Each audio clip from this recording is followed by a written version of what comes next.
Olá, bom dia. Hoje é terça-feira, 1º de junho. Você vai ver nessa edição que Rosa Weber será a relatora da ação sobre a ida de governadores na CPI da Covid. A gente também mostra a preocupação com relação a uma terceira onda da Covid no Brasil.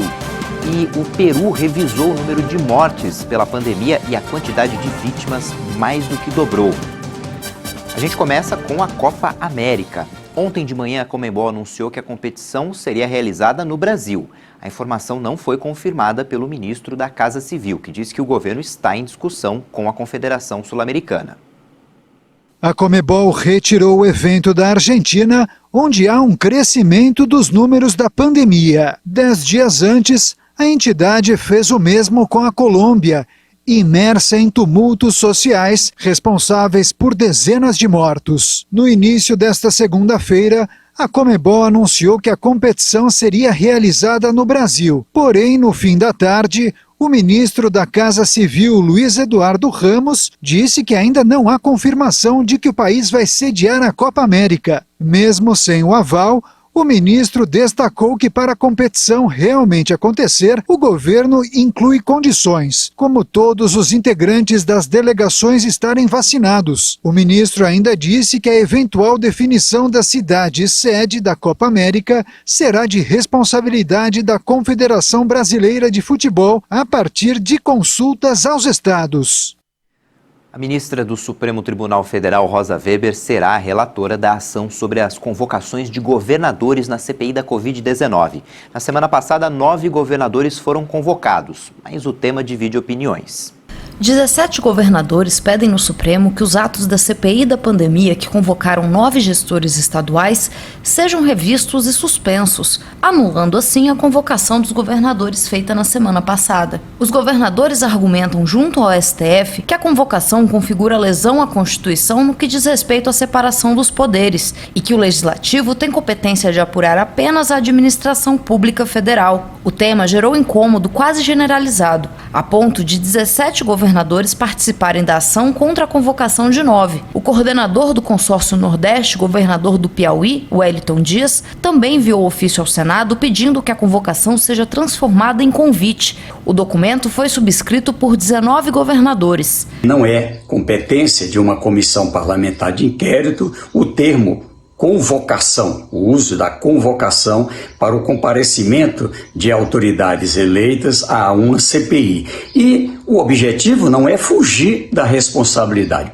Encaminhamos um documento em que pedimos uma revisão para que seja trocado de convocação para convite. E sim, vamos comparecer, eu e outros governadores convidados, com o maior prazer para colaborar com a CPI. O regimento interno do Senado prevê no artigo 146 que a Comissão Parlamentar de Inquérito não pode tratar de assuntos pertinentes à Câmara, ao Judiciário e aos Estados. Por outro lado, a ideia defendida por alguns senadores, em especial Eduardo Girão, autor do requerimento que pede a investigação do dinheiro em todo o seu trajeto, desde a liberação do recurso federal até a aplicação nos estados, é que não há como saber se houve omissão sem entender exatamente como os recursos foram aplicados. Além dos senadores, especialistas da área de direito divergem sobre o assunto. Mas o que ocorre? O nosso Legislativo Federal tem competência para investigar, para examinar questões ligadas ao dinheiro público federal. Ou seja, quando a questão passa a ser como está sendo gasto o dinheiro público federal, o Legislativo Federal passa a ter essa competência. Então nós temos aparentemente uma sobreposição. Isso é uma questão política ou é uma questão propriamente de exame de como está sendo gasto, para onde está indo o dinheiro federal? E a resposta é dada pelo exame do princípio republicano, que vai dizer que sim, a CPI federal ela tem competência para investigar como está sendo gasto o dinheiro público federal, ainda que esse gasto se dê por entes periféricos. A meu entender, a convocação dos governadores é totalmente válida e constitucional. A natureza da CPI em si é uma natureza investigatória, uma ação que visa colher depoimentos e provas para esclarecer qualquer fato.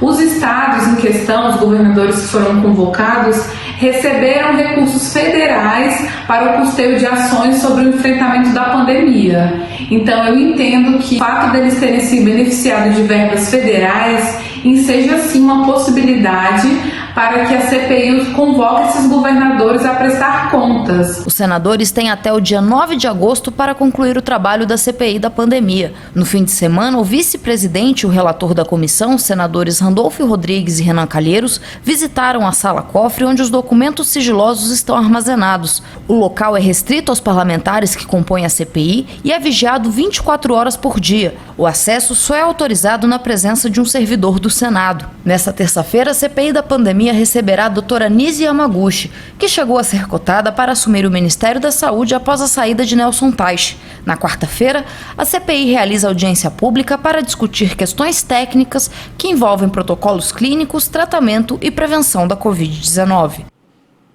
O presidente Jair Bolsonaro disse que o Brasil já está se recuperando e que a pandemia não vai comprometer a economia no longo prazo. Durante a abertura da edição do Fórum de Investimentos Brasil 2021, em Brasília, o presidente também defendeu o desenvolvimento sustentável da Amazônia. Representantes de mais de 100 países participam de maneira remota de negociações lideradas pelo Banco Brasileiro e pelo BID, o Banco Interamericano de Desenvolvimento. O presidente Jair Bolsonaro lamentou as mortes provocadas pela pandemia e os estragos causados na economia no mundo inteiro. Ele ressaltou que o Brasil começou a tomar um outro rumo. A economia brasileira já retomou seu crescimento e geração de empregos. A participação de tantos executivos de empresas globais relevantes neste evento reflete o interesse que partilhamos ao ver o Brasil produzir cada vez mais e melhor. A atual crise sanitária enseja preocupações, mas não tem o poder de comprometer o longo prazo de uma das maiores economias do mundo.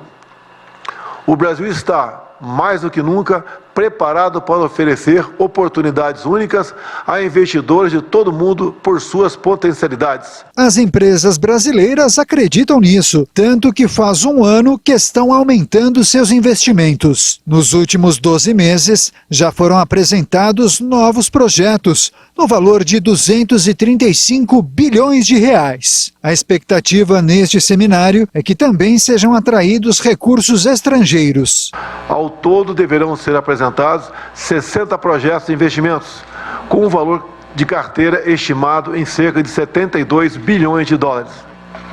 Além disso, a partir das propostas desenvolvidas aqui, espera-se que o país receba aproximadamente 50 bilhões de dólares em investimentos e gere 22 mil empregos entre 21 e 22. E para fortalecer essas previsões que o presidente Jair Bolsonaro voltou a prometer reformas na economia para baixar o custo Brasil. Suas declarações coincidiram com a divulgação do resultado das contas públicas do governo, que terminaram o mês de maio com saldo positivo de 24 bilhões de reais. Um recorde, mais um motivo para o presidente voltar a pedir para que o país faça parte da OCDE. A organização, que conta com 34 países ricos, divulgou sua nova previsão para o crescimento de 3,7% do PIB este ano. E sobre o interesse de várias nações sobre o que acontece na Amazônia, Jair Bolsonaro disse que essa é uma outra prioridade do atual governo. Em ocasião mais recente,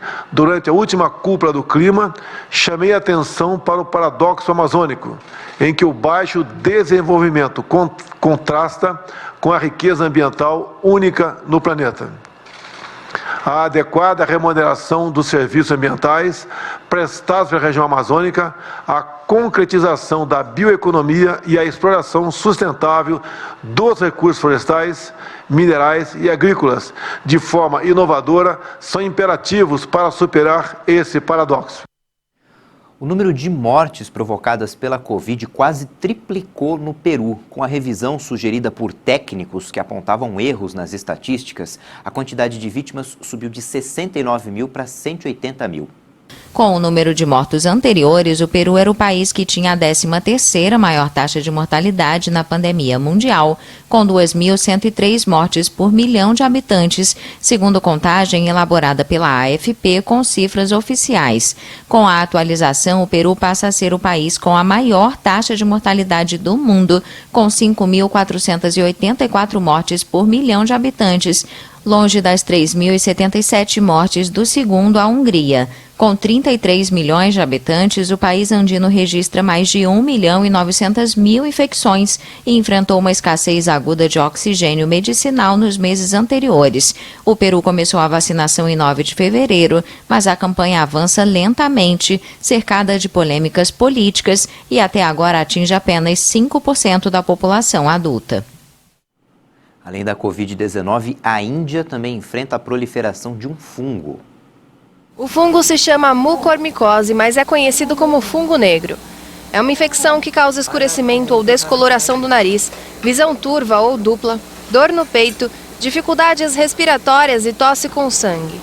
Em uma semana, o país registrou mais de 9.000 casos da doença, considerada rara. Os estados ocidentais de Maharashtra e Gujarat foram os que mais registraram infecções. Um médico indiano informou recentemente que recebeu no hospital em que trabalha cerca de 40 casos de fungos. A maioria dos pacientes estavam contaminados pelo novo coronavírus e eram diabéticos. A doença tem ligação com a diabetes e as condições que comprometem o sistema imunológico. Especialistas disseram que o uso excessivo durante a pandemia de Covid-19 de certos medicamentos que suprimem o sistema imunológico pode estar causando aumento. Com um grande número de casos de mucormicose, o Ministério da Saúde da Índia disse que estava procurando mais empresas para produzir o medicamento antifúngico anfotericina B, usado para tratá-lo, e também aumentar as importações do medicamento. No Brasil, 2 casos de infecções pelo fungo foram confirmados. Um em Manaus, no Amazonas, e outro em Joinville, em Santa Catarina. Os casos estão sendo estudados e se acredita que estejam ligados à circulação da variante indiana do novo coronavírus no Brasil. Vamos falar agora do tempo. Em Cuiabá, a temperatura mínima hoje deve ser de 21 graus e a máxima pode chegar a 32 graus. Vamos ver como é que fica o tempo em todo o país. Nesta terça-feira, áreas de instabilidade ainda vão atuar sobre a região sudeste do país por causa de uma mudança na direção dos ventos. A expectativa ainda é para tempo instável e chuva a qualquer hora, especialmente entre o Rio de Janeiro, Zona da Mata, sul de Minas e em parte do norte e leste paulista, o que inclui a região da capital. O dia vai começar com sol e chove apenas entre a tarde e a noite, na região de Vitória, em Belo Horizonte e até em parte do Triângulo Mineiro. Na região sul do país, a atuação de uma massa de ar frio de origem polar provoca geada ao amanhecer entre a Serra Gaúcha e Catarinense. Ao longo do dia, a geada se dissipa e o sol predomina em toda a região. Também não há expectativa de chuva na região centro-oeste, no estado de Rondônia, no sul do Amazonas, centro-sul do Pará e entre o Tocantins e o interior do Nordeste. Por causa da circulação de ventos, o tempo fica instável e chove desde cedo sobre as capitais Aracaju e Maceió e entre a região de Boa Vista, o sul do Amazonas e o oeste do Acre. Nas demais áreas do norte e do nordeste, a expectativa ainda é de sol pela manhã, com pancadas de chuva isoladas entre a tarde e a noite. O dia começa com 21 graus em Cuiabá e a máxima de 32, e em Porto Alegre, dia frio, com mínima de 7 e máxima de apenas 20 graus. Depois do intervalo, a gente mostra os dados da Covid no país e você vai ver também que a China vai liberar 3 filhos por casal. Voltamos já.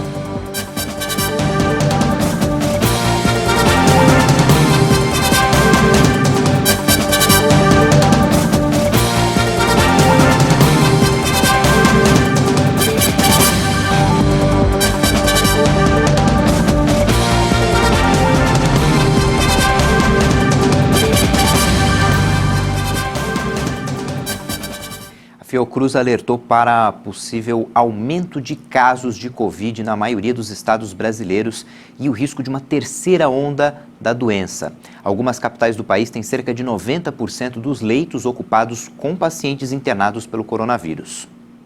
A Ana Rosa é professora de Educação Física e, como faz parte do grupo prioritário, em março ela foi imunizada com as 2 doses da vacina contra a Covid-19. Mesmo protegida, ela conta que ainda toma todos os cuidados necessários. Literalmente, não abre mão do uso de máscara e álcool em gel. Eu me sinto aliviada, assim, eu acho que eu tô bem, mas não despreocupada ao ponto de sair sem máscara, né? Continuo, porque é uma coisa nova e a gente não sabe exatamente o que pode acontecer. E a Ana tem toda a razão em se cuidar, já que especialistas alertam para o aumento de casos e uma crescente taxa de contaminação no país, o que pode indicar uma piora da pandemia. Um boletim divulgado pela Fundação Oswaldo Cruz faz um alerta para o aumento de casos de Covid-19 nos próximos dias, já que nas últimas semanas houve uma tendência de crescimento de casos de síndrome respiratória aguda grave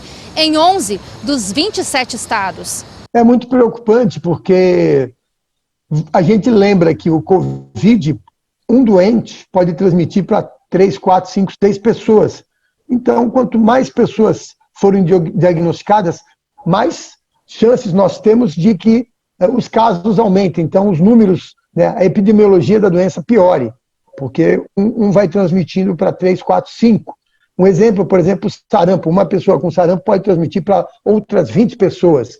Isso faz com que você tenha um aumento do número de casos na tua região ou até levando para uma piora da pandemia. Segundo o Observatório Covid-19 da Fiocruz, pela primeira vez desde o início dos casos de Covid-19, a idade nas internações está atingindo grupos mais jovens, abaixo dos 60 anos. O que nós estamos vendo é que as pessoas acima de 65, 70 anos, nós estamos internando menos essas pessoas e estamos tendo quadros menos graves.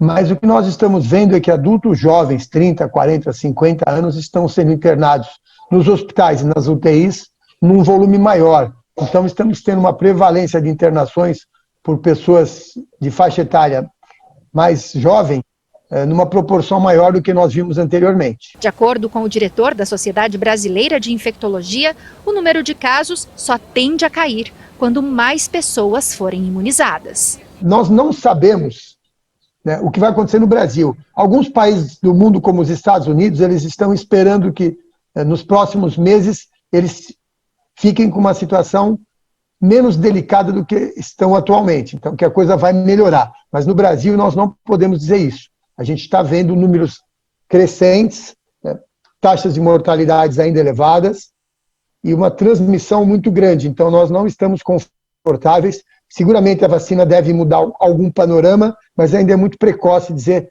o que o futuro nos aguarda. O Brasil já se aproxima de 463 mil mortes por Covid-19. A média móvel é de 1.849 vítimas por dia. São 16 milhões e meio de diagnósticos.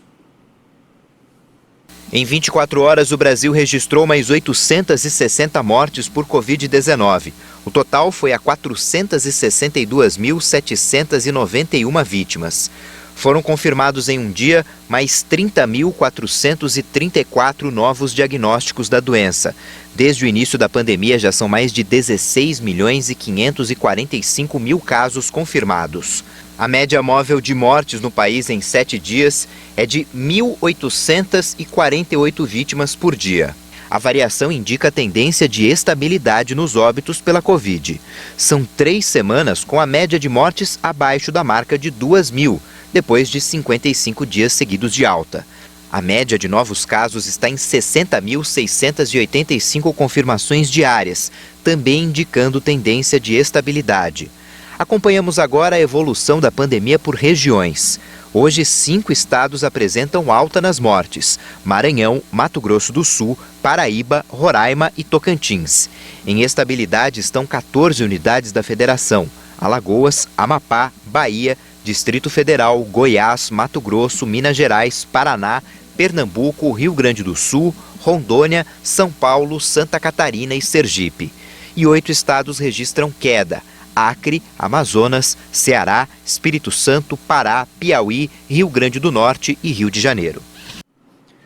Hoje deve chegar ao Brasil o 6º lote da vacina contra a Covid-19 da Pfizer-BioNTech. Mais de 68.657.000 doses de vacinas contra a Covid já foram aplicadas no país até o momento. De acordo com o Ministério da Saúde e as secretarias estaduais de saúde, mais de 46.322.000 brasileiros receberam a primeira dose. Isso equivale a 21,7% da população. Mais de 22.335.000 brasileiros receberam a segunda dose. De um dia para o outro foram aplicadas 590.000 doses das vacinas contra a Covid-19. E os estados que mais vacinaram a população, proporcionalmente, são Mato Grosso do Sul, Rio Grande do Sul e São Paulo. Segundo o balanço da Universidade Johns Hopkins dos Estados Unidos, o mundo já tem quase 170.730.000 casos confirmados de Covid desde o início da pandemia. 3.550.000 pessoas morreram. No mundo todo, 1.898.000.000 de doses de vacinas já foram aplicadas. O Enem 2021 será realizado nos dias 21 e 28 de novembro, com provas impressas e digitais. O anúncio foi feito pelo ministro da Educação, Milton Ribeiro, numa rede social. O Enem é o maior exame para entrada no ensino superior do país. As notas da prova podem ser usadas para participar de programas como o SISU, ProUni e o FIES. Mesmo com o aumento no número de casos de Covid no Japão, o comitê organizador da Olimpíada de Tóquio tenta criar formas para que o público participe dos Jogos. O comitê organizador dos Jogos Olímpicos estaria considerando exigir histórico de vacinação ou testes negativos para a Covid-19 para permitir acesso dos torcedores às arenas. A decisão sobre a participação ou não do público vem sendo adiada há meses pela organização dos Jogos, já que a expectativa era que o público local pudesse comparecer. O sentimento nacional no Japão, no momento, é contra a realização do evento, já que 60% da população são a favor do cancelamento das Olimpíadas. Por outro lado, o vice-presidente do comitê, Toshiaki Endo, assegurou que os Jogos contam com 80% da equipe médica necessária para as Olimpíadas e as Paralimpíadas.